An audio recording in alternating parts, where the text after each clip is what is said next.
Today's talk is about Hopi mythology, spider grandmother, and the death of the Big Bang. Be difficult to see how all this fits together, but I'll take you through it slowly. NASA have recently announced they wouldn't put this in this language. One of the strands of spider grandmother's web, or one of the branches of the cosmic tree, and so I want to I'll refer to that NASA finding from Voyager at the end of the talk, but I want to carry on with the so-called mythology. So there is, I think it's Hopi, but it extends to probably most of the religions of the world, in one way or another. And the spider grandmother mythology is that spider grandmother is the creator of the world in the southwestern Native American religions and myths, such as the Navajo and Pueblo. According to the mythology, she was responsible for the stars in the sky. She took a web she spun, laced it with dew, and threw it into the sky. The dew became stars. Now, to my research, that's understandable. Totally understandable. There is a universal field, and that universal field, where that universal fields meet, energy is formed, and spin is formed, and planets are formed. So to me, this mythology of the all-loving spider grandmother, and a lot of these types of religions relate to, and Timucan, the great goddess of Timucan, also had this energetic field, whether you want to call it a spider grandmother concept, or whether you want to call it a cosmic tree, or the tree of life. This is an energetic field of energy which binds all the solar system together. Now, I did a search on it, and there's 20 million it turns out 20 million different websites, and they may be repeated or whatever, but everyone knows how Google searches work. The tree of life is another concept of this cosmic tree. In the tree of life there's an underworld and overworld. The place where souls are stored inside the core, and the overworld is the linking of the heavens to the earth and the suns and the stars. But principally, there is a universal field. So spider grandmother is, it can be linked to the Gaia theory, or the, this fractal energy fields, and how the whole universe is held together. So in the early parts of my research, and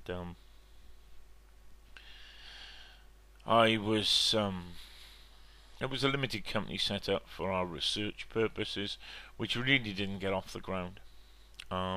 We were studying the field effects, and how the field effects created this massless particle, which we call the Orr-Bar wave. The ancients described them as serpents that moved on the cosmic tree, or ants or spiders, and they do, occasionally when you see them at dark, or when you see this energy at dark, it behaves like little red ants and stuff like that. those are people who can see parts of the infrared spectrum at certain times of the day or night. It's like a little bit of a fuzz, magnetic fuzz. But this is part of the field effect. Higgs and the Higgs boson comes to mind, but I'll talk about that a little bit later. Anybody who wants to, there's an hour-long video, pretty boring, but it'll go through some of the research findings that I went through which started in around 2002. And that's worth a look for anyone trying to get their head around what I'm trying to say. There's also, it's a bit dated, and the research has moved on since then, of how mass is formed in the universe, how these God particles that move on the cosmic field, and move, on the Earth as well, form mass, and planets. So what Spider Grandmother mythology is saying, it makes a tremendous amount of sense to me. For people listening, they're not going to get it. They will not get that the Orbar wave is the stuff that creates the universe, which moves on the cosmic tree. They're not going to get it. If you imagine an orb having a charge to its surface, it will pull material to it. Mass is, if it's struck by lightning, those orbs will fall out the sky as stones. It's the orb fugal-like theory. I've covered enough on the videos of it. This is one that fell last year. Scientists can't explain it. So this is empirical because it's been observed and it's predicted, and it will continue to happen. What is also interesting out of string theory, because they're catching up with this old mythology, is the God particle. Now, people will have heard it on the television spouted off from the particle accelerator called the Higgs boson. And the lesser known aspect to Higgs's work is the Higgs field. Now, the Higgs field is is basically once you realize that this field is fractal, and they're obviously observing it now. NASA have observed it in space. It will give us the answers of what the ancients believed in, which is as above, so below. So if you imagine I'm a field of energy which all my atoms are held together by. I stand on the Earth field, Gaia, or Spider Grandmother's web on the Earth, which is attached to the Sun web, which is attached to the universal web. So the as above, so below. We have a fractal universe and fractal string theory. We have a fractal Higgs boson and a fractal field. That is it. NASA have just observed it, but it's only one strand at the moment. So I suppose what I should do is show the evidence of NASA finding one strand of the Higgs field. It's as I predicted, from the Nant-Taro effect. The Nant-Taro effect is the string from Taurus. That place name dates back to I believe it dates back to the Bronze Age, which is about 4,500 years, and Nant-Taro is a string from Taurus. Now, these particles can stream from any solar system along magnetic fields.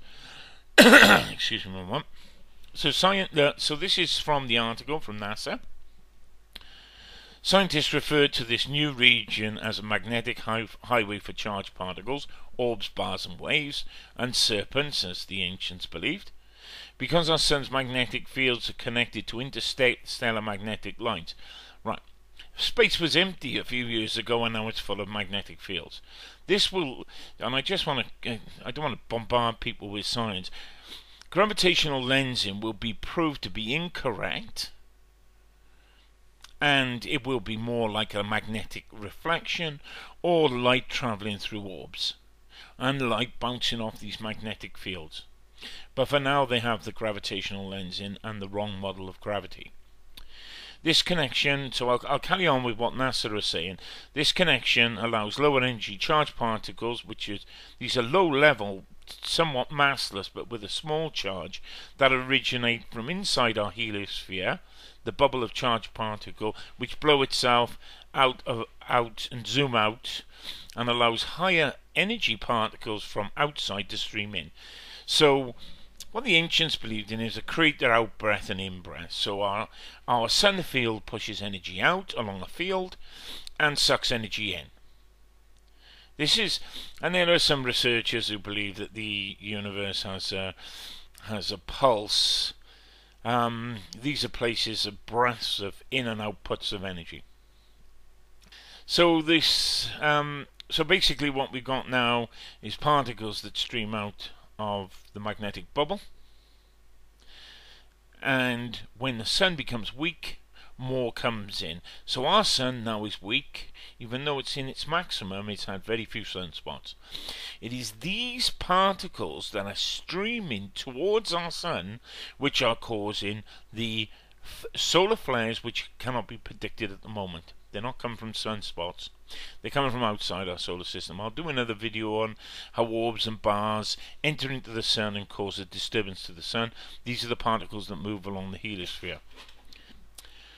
So to the animation that NASA have put together, so people can see this. The NASA website says this set of animation shows NASA Voyager 1 spacecraft exploring a new region in our solar system called the Magnetic Highway.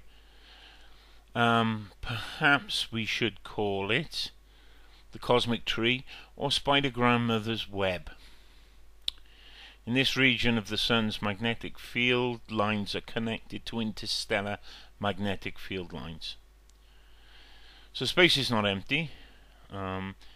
Interstellar magnetic fields interact with across the universe, and so what I will do now is just show the animation, and this is fundamental to us understanding the oneness of this universe we live in.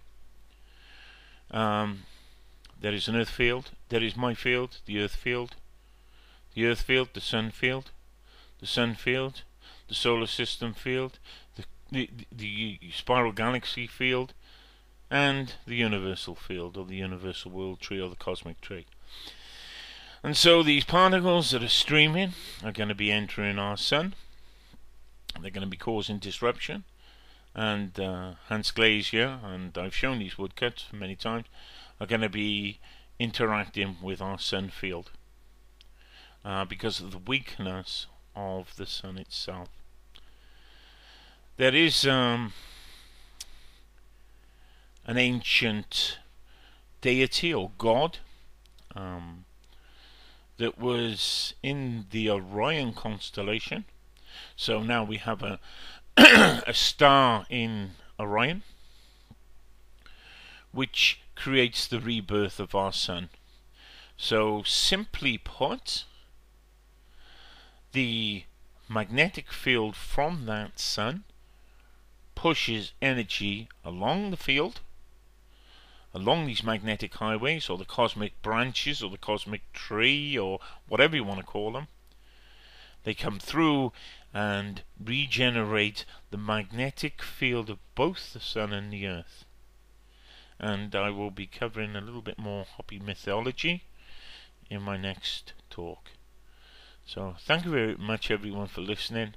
May not make much sense, but there we go. Cheers then. Bye bye.